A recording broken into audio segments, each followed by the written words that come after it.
Welcome to KN TV. Andhra Pradesh రాజకీయాల్లో ఆయన ఒక నాయకుడు మాత్రమే కాదు, ఒక ఉద్యమం.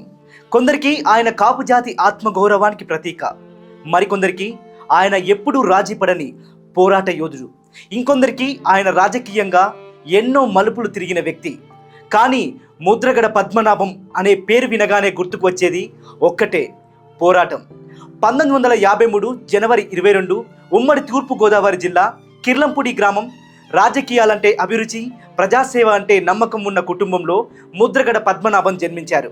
ఆయన తండ్రి ముద్రగడ వీరరాఘవరావు 2 సార్లు స్వతంత్ర ఎమ్మెల్యేగా గెలిచి ప్రజల్లో మంచి పేరు సంపాదించారు.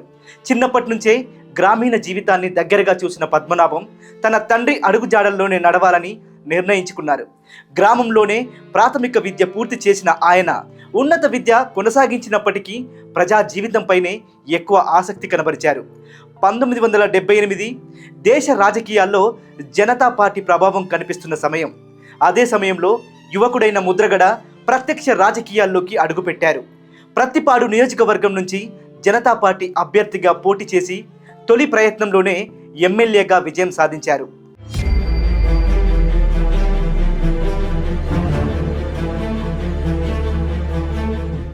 అప్పటికి ఆయన వయసు కేవలం 25 సంవత్సరాలు మాత్రమే. ఈ విజయంతో రాష్ట్ర రాజకీయాలు ఆయన వైపు చూడడం ప్రారంభించాయి. 1982లో నందమూరి తారక రామారావు గారు తెలుగుదేశం పార్టీని స్థాపించగా ఆ పార్టీ ఆవిర్భావం ముద్రగడ రాజకీయ జీవితంలో మరో కీలక మలుపుగా మారింది.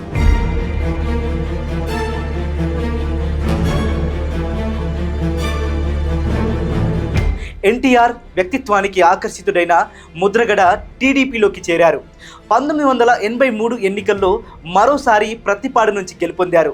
అనంతరం ఎన్టీఆర్ క్యాబినెట్లో చోటు దక్కించుకొని మంత్రిగా బాధ్యతలు చేపట్టారు.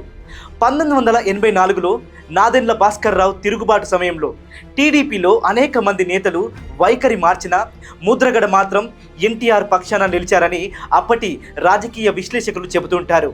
ఆ ఘటన తర్వాత ఎన్టీఆర్కు మరింత దగ్గరయ్యారు. 1985 ఎన్నికల్లో కూడా విజయం సాధించి మరోసారి మంత్రి పదవిని చేపట్టారు. అయితే రాజకీయాల్లో శాశ్వత మిత్రులు, శాశ్వత శత్రువులు ఉండరని అంటూ ఉంటారు కదా, అదే ముద్రగడ జీవితంలో కూడా జరిగింది. పార్టీ అంతర్గత విభేదాలు, కొన్ని విధానాలపై అసంతృప్తితో ఆయన ఎన్టీఆర్ గారితో విభేదించారు. చివరికి మంత్రి పదవికి పార్టీకి రాజీనామా చేశారు. అనంతరం ప్రజా రక్షణ సమితిని ఏర్పాటు చేశారు. తర్వాత తెలుగునాడు పార్టీ అనే రాజకీయ వేదికను కూడా ప్రారంభించారు. అయితే అవి ఆశించిన స్థాయిలో విజయం సాధించలేదు. 1988లో అప్పటి ప్రధానమంత్రి రాజీవ్ గాంధీ ప్రత్తిపాడులో భారీ స్వాగత సభ ఏర్పాటు చేయడం ద్వారా కాంగ్రెస్కు దగ్గరయ్యారు. 1989లో కాంగ్రెస్ పార్టీలో చేరి ఎన్నికల్లో విజయం సాధించారు.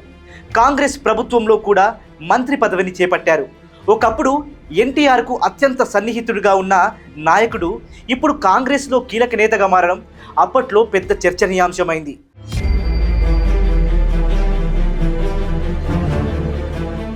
1990 దశకంలో ముద్రగడ పేరు రాజకీయాల కంటే ఎక్కువగా కాపు ఉద్యమంతో ముడిపడింది. కాపు సామాజిక వర్గానికి రిజర్వేషన్లు కల్పించాలనే డిమాండ్తో ఆయన ఉద్యమ బాట చేపట్టారు. కాపునాడు వేదికగా అనేక సమావేశాలు నిర్వహించారు. ఆయన సభలకు వేలాది మంది తరలి వచ్చేవారు. ఒక రాజకీయ నాయకుడు క్రమంగా సామాజిక ఉద్యమ నాయకుడిగా మారిపోయారు. 1994 ఎన్నికలు ముద్రగడకు నిరాశ మిగిల్చాయి. ప్రత్తిపాడు నుంచి ఆయన ఓటమి పాలయ్యారు. రాజకీయ జీవితంలో ఇది ఆయనకు పెద్ద ఎదురుదెబ్బ. కానీ ఆయన వెనక్కి తగ్గలేదు. కొంతకాలం భారతీయ జనతా పార్టీలో పనిచేశారు. బీజేపీలో ఉన్న సమయంలో రాష్ట్రీయ స్వయం సేవక సంఘ కార్యక్రమాల్లో కూడా పాల్గొన్నట్లు పలు కథనాలు పేర్కొంటాయి. 1999లో మరోసారి టీడీపీ గూటికి చేరిన ముద్రగడ కాకినాడ లోక్సభ స్థానం నుంచి పోటీ చేసి ఎంపీగా విజయం సాధించారు. రాష్ట్ర రాజకీయాల నుంచి జాతీయ రాజకీయాల్లోకి అడుగుపెట్టారు. అయితే 2004 ఎన్నికల్లో ఓటమి పాలయ్యారు. ఆ తర్వాత మళ్ళీ కాంగ్రెస్లో చేరి 2009లో పిఠాపురం నుంచి పోటీ చేసిన విజయం సాధించలేకపోయారు. 2014లో స్వతంత్ర అభ్యర్థిగా బరిలోకి దిగిన డిపాజిట్ కూడా దక్కలేదు. అయితే ముద్రగడ రాజకీయ జీవితంలో అత్యంత సంచలన అధ్యాయం 2016లో ప్రారంభమైంది. కాపు రిజర్వేషన్ ఉద్యమాన్ని మరింత ఉధృతం చేశారు. తునిలో నిర్వహించిన కాపు గర్జన సభ అనంతరం రత్నాచల్ ఎక్స్ప్రెస్కు నిప్పంటించిన ఘటన దేశవ్యాప్తంగా సంచలనం సృష్టించింది. ఈ ఘటనలో ముద్రగడ పాత్రపై తీవ్ర ఆరోపణలు వచ్చాయి. కావాలని ఈ ఘటనలో అతన్ని నేరస్తుడని నిరూపించడానికి, ఇరికించడానికి ఆధారాలు లేకుండా తారుమారు చేశారు. అయితే ఈ కేసుల్లో కోర్టు ముందు ఆధారాల అంశంపై కూడా చర్చ జరిగింది. ఈ సంఘటన ఆయన జీవితంలో అత్యంత వివాదాస్పద ఘట్టంగా మిగిలిపోయింది. ఆ తర్వాతి సంవత్సరంలో ముద్రగడ అనేక నిరాహార దీక్షలు చేపట్టారు. కాపు రిజర్వేషన్ల కోసం ప్రభుత్వాలతో పోరాడారు. ఒకవైపు ఆయనను కాపుల ఆత్మగౌరవ స్వరంగా అభివర్ణించిన వారు ఉన్నారు. మరోవైపు ఉద్యమాలు ఆశించిన ఫలితాలు ఇవ్వలేదని విమర్శించిన వారు కూడా ఉన్నారు. అయినప్పటికీ కాపు ఉద్యమం గురించి మాట్లాడితే ముద్రగడ పేరును పక్కకు పెట్టడం అసాధ్యం.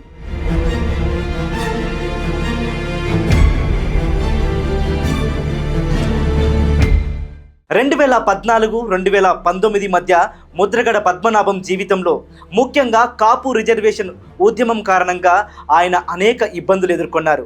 2015-16 సంవత్సరంలో కాపు రిజర్వేషన్ల కోసం ఉద్యమాన్ని ఉధృతం చేశారు.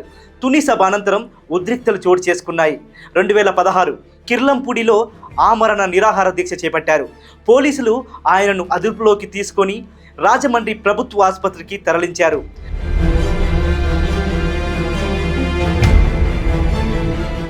దీక్ష సమయంలో ఆయన మంచినీళ్లు కూడా తీసుకోలేదు. అప్పుడు అధికారంలో ఉన్న టీడీపీ గవర్నమెంట్ పలుమార్లు ఆయన నివాసం వద్ద భారీగా పోలీసులతో కట్టడి చేపించారు. ర్యాలీలు, సభలకు వెళ్లకుండా నిరోధించిన సందర్భాలు చాలా ఉన్నాయి. కొన్ని సందర్భాల్లో ఆయన్ని హౌస్ అరెస్టులు కూడా చేపించారు. దీర్ఘకాలిక నిరాహార దీక్షలు, రాజకీయ ఒత్తిడి కారణంగా ఆయన ఆరోగ్యంపై ప్రభావం పడింది. పలుమార్లు ఆసుపత్రుల్లో చికిత్స తీసుకోవాల్సి వచ్చింది. సామాజిక వ్యక్తిగత ఒత్తిడి, ఉద్యమం కారణంగా కుటుంబ సభ్యులు కూడా ఆందోళన చెందారు. తనపై వ్యక్తిగత దూషణలు, రాజకీయ విమర్శలు ఎక్కువ అయ్యాయని ముద్రగడ గారు స్వయంగా లేఖలో ప్రస్తావించారు. అప్పటి టీడీపీ ప్రభుత్వం తనపై చేస్తున్న ఆరోపణలు, హౌస్ అరెస్టులు, వ్యక్తిగత దాడులు ఇవన్నీ తట్టుకోలేకే ఆయన ఆరోగ్యం క్షీణించింది. వైఎస్ జగన్ ప్రభుత్వం వచ్చిన తర్వాత కూడా కాపు అంశంపై తన అభిప్రాయాలను వ్యక్తం చేస్తూ తనపై జరుగుతున్న దుష్ప్రచారం గురించి బహిరంగంగా మాట్లాడారు.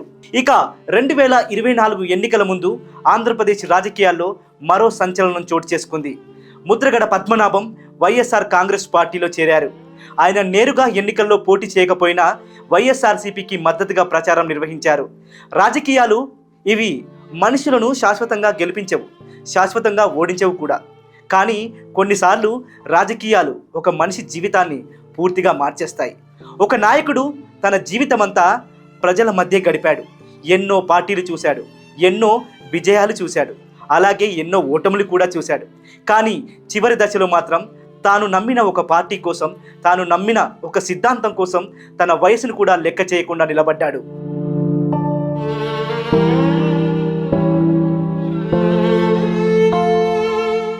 సభల్లో మాట్లాడాడు. తనకు అనిపించింది నిర్మోహమాటంగా చెప్పాడు. ఎదుటి వారిని విమర్శించాడు, వాళ్ళు కూడా ఆయన్ని విమర్శించారు. అలా రోజులు గడిచిపోయాయి. ఎన్నికలు వచ్చాయి. తాను మద్దతు ఇచ్చిన పార్టీ గెలుస్తుందని ఆయన బలంగా నమ్మాడు. ప్రజలు నా మాటను వింటారు అనుకున్నాడు. కానీ తెలిసిందేగా, రాజకీయాల్లో ప్రజల తీర్పు ఎప్పుడూ ఊహించినట్లు ఉండదు. ఫలితాలు వచ్చాయి. ఆయన నమ్మిన పార్టీ ఓడిపోయింది. ఆయన్ని విమర్శించిన వారే అధికారంలోకి వచ్చారు. అక్కడి నుంచే ఆయన జీవితంలో మరో అధ్యాయం మొదలైంది.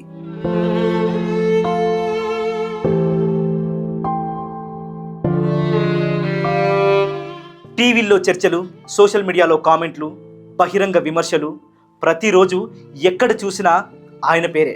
ఇప్పుడేమంటారు? ఇన్నాళ్ళు మాట్లాడారు కదా, ప్రజలు సమాధానం చెప్పారు. ఇలా వేలాది గొంతులు. మాటలకు చాలా శక్తి ఉంటుంది.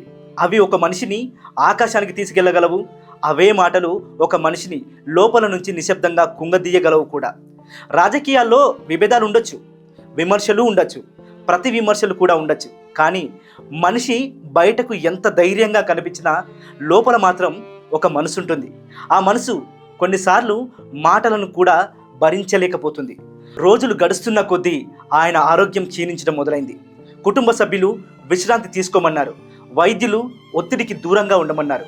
కానీ దశాబ్దాల పాటు రాజకీయాలనే శ్వాసగా తీసుకున్న ఒక నాయకుడు వాటిని ఒక్కసారిగా ఎలా వదిలేయగలడు?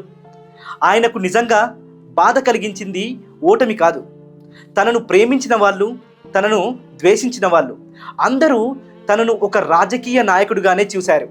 కానీ ఆ రాజకీయ నాయకుడి వెనుక కూడా ఒక మనిషి ఉన్నాడని చాలామంది మర్చిపోయారు.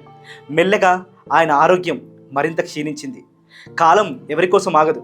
వయసు పెరుగుతున్న కొద్దీ ఆరోగ్య సమస్యలు వెంటాడాయి.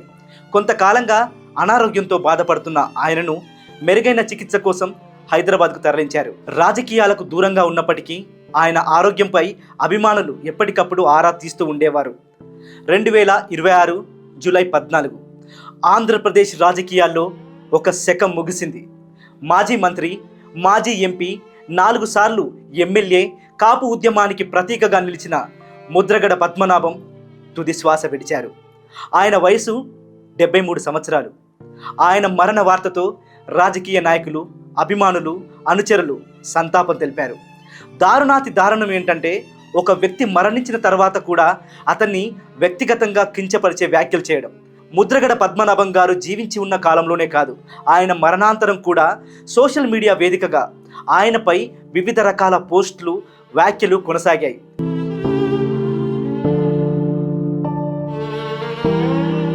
ముఖ్యంగా టీడీపీ, జనసేన రాజకీయ పార్టీలకు అనుబంధంగా ఉన్న సోషల్ మీడియా ఖాతాల నుంచి వస్తున్న వ్యాఖ్యలపై ఆయన అభిమానులు అసంతృప్తి వ్యక్తం చేశారు. ప్రజాస్వామ్యంలో రాజకీయ భేదాభిప్రాయాలు సహజమే. అయితే ఇక లేని వ్యక్తిపై వ్యక్తిగత స్థాయిలో విమర్శలు చేయడం సమాజానికి సరైన సందేశం కాదని చాలామంది అభిప్రాయపడుతున్నారు. రాజకీయాలకు మించి మానవత్వం ఉండాలి. ఏ నాయకుడి నిర్ణయాలనైనా, రాజకీయ వైఖరినైనా ప్రశ్నించే హక్కు ప్రజలకు ఉంటుంది.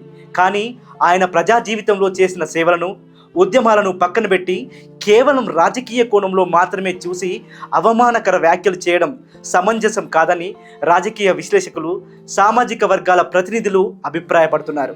రాజకీయాలు వేరు, మరణాంతరం ఒక వ్యక్తికి ఇవ్వాల్సిన గౌరవం వేరు అనే అభిప్రాయం కూడా వ్యక్తమవుతుంది.